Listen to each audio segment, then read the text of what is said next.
सुना तारा एहो ससुर में के पछतात बनी हो तोहरा के यार न भूलत बनी हो कहिले हम रोई कि तकिया के धई काहू तहरा के कोड़ेला कि रोज छेदले पछेदेला भतार सुना होइया नहीं हमारा के छोड़ेला रोज छेदले पछेदेला भतार सुना होइया नहीं हमारा के छोड़ेला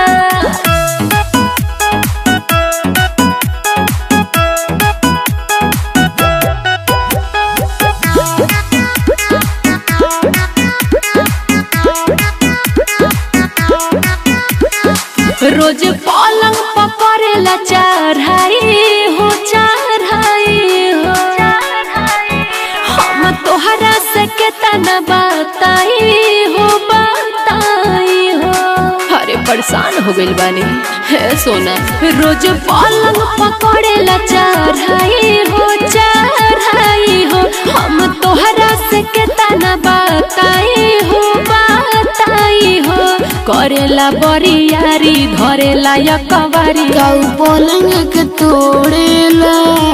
कि रोज छेदले पछेदेला भतार सुना होइया नहीं हमारा के छोड़ेला रोज छेदले पछेदेला भतार सुना होइया नहीं हमारा के छोड़ेला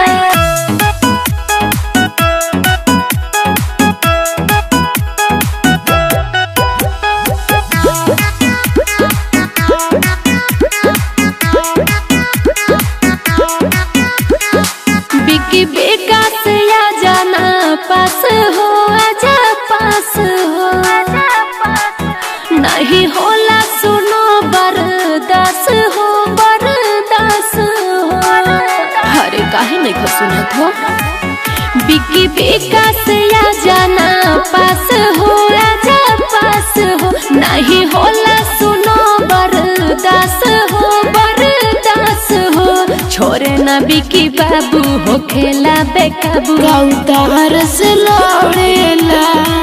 कि रोज छेदले पछेदेला भतार सुना होइया नहीं हमारा के छोड़ेला रोज छेदले पछेदेला भतार सुना होइया नहीं हमारा के छोड़ेला बुझला।